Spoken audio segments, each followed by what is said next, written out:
They told you that life after 60 was supposed to be a gentle, quiet descent into old age, a time of slowing down, stepping aside, and letting go of the passions that once made your heart race.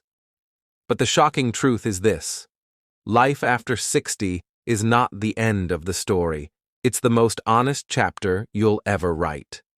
You've spent decades building a family, a career, a reputation, and yet no one really prepares you for the silent realization that once you cross into your 60s, the world around you subtly starts to treat you like you've already given your best. But I'm here to tell you that they were wrong. Completely wrong.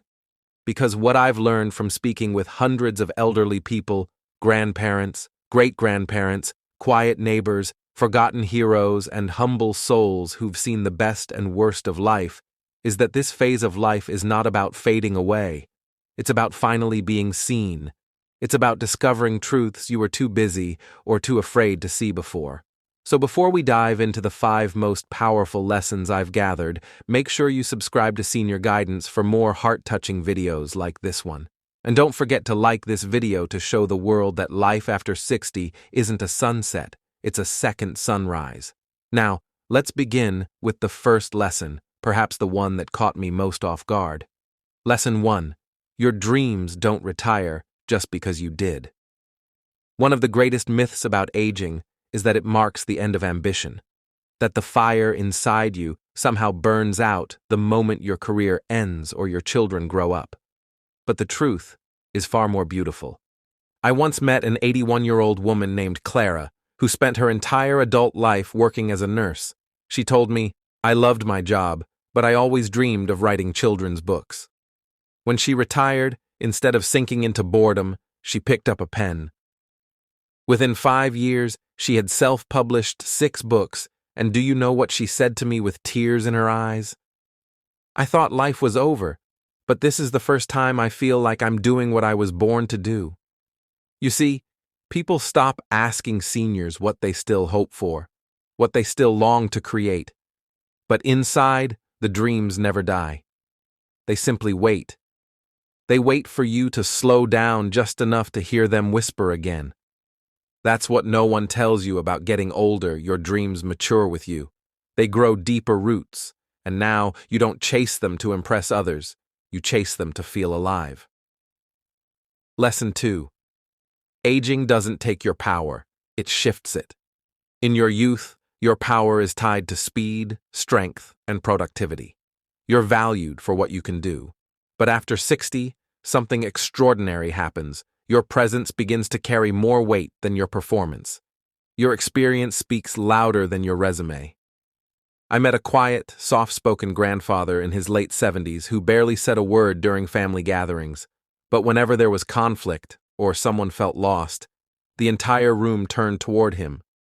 When I asked his daughter why, she said, "Because he knows."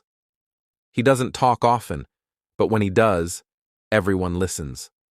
He's lived through things we can't even imagine. That's the secret power of age. Your value stops being measured in noise and starts being measured in wisdom. You no longer need to shout to be heard. You no longer need to prove yourself with action. Your presence becomes the proof. And it's not just about influence in family. It's about finally having the confidence to be yourself, unapologetically. Many seniors I spoke to said the same thing in different ways. "I don't care what people think of me anymore." And not in a bitter way, in a freeing way. That's real power.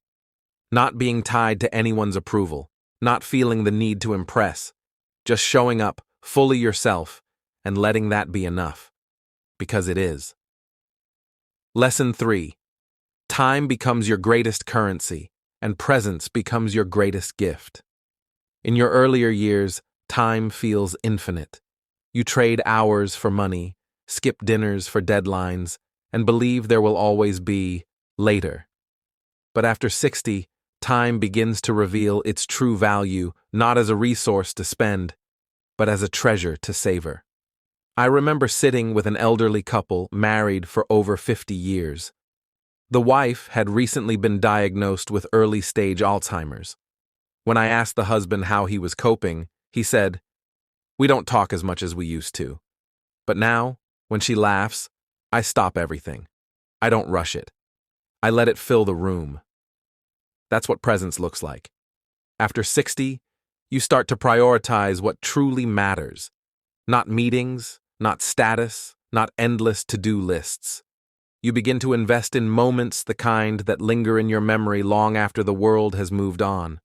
A walk at sunrise, a quiet coffee with an old friend, a phone call from a distant child. One grandmother told me, "I used to fill my days with chores. Now, I leave the dust. I sit by the window and listen to the birds." That's not laziness. That's wisdom. The wisdom to know that life doesn't reward you for being busy. It rewards you for being present. Lesson 4. The most healing decision you can make after 60 is to forgive. And not just others, but yourself. I spoke with dozens of seniors who said their biggest regrets were not the things they did, but the things they held on to. Old arguments, guilt, shame. One man in his 70s told me, "I spent 20 years not talking to my brother.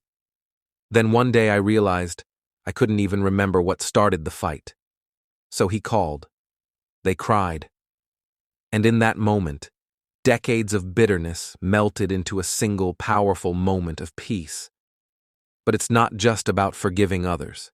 It's about finally forgiving yourself. A retired mother once told me, "I used to feel like I failed as a parent. I worked too much. I missed too much. But now I see my children, and they hug me like I gave them the world. Maybe I was too hard on myself." We carry so much unnecessary weight through life, the weight of perfection, of mistakes, of what we should have done. But after 60, there's a beautiful opportunity to lay that weight down, to stop punishing yourself for being human, to say, "I did my best."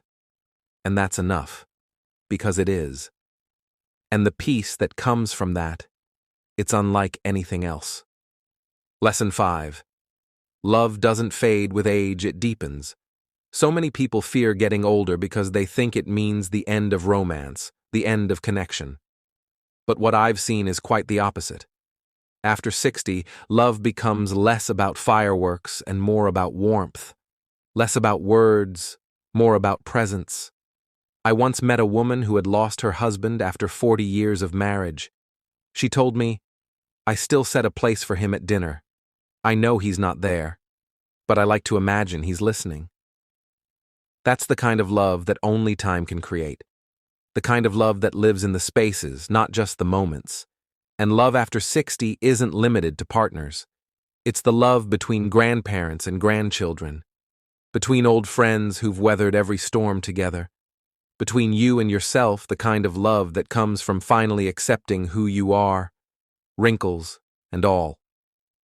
One elderly man told me, "At this age, I've stopped chasing the kind of love that makes my heart race. I look for the kind that makes my soul rest. And isn't that the kind of love we all deserve? Not the one that burns fast, but the one that burns steady. The kind that doesn't ask you to change just to be." So what is the shocking truth about life after 60? It's that everything society told you to fear, slowing down, retiring, growing older, becoming irrelevant, is actually the gateway to the most authentic, peaceful, and meaningful years of your life. These years are not a decline, they are a refinement, a quiet unveiling of who you've always been beneath the noise. And yes, there are losses, there are aches, there are moments of silence so loud they make your heart ache. But within those silences, there's also clarity, grace, and the kind of beauty you can't explain, only feel. If you're over 60, or nearing it, or love someone who is, know this. Life didn't leave you behind. It waited for you to finally arrive, to step out of roles and expectations and into yourself. This is not the end of the road. This is the part where you stop running and start being. So embrace your dreams, speak your truth, cherish your people, forgive your past, and love with the kind of depth only time can teach, because the story isn't over. In fact, the best part is just beginning. If this video touched your heart, Please like, comment, and subscribe to Senior Guidance. Share your own wisdom in the comments. We read every one of them. Until next time, keep living, keep loving, and never forget, life after 60 isn't your final chapter. It's your most important one.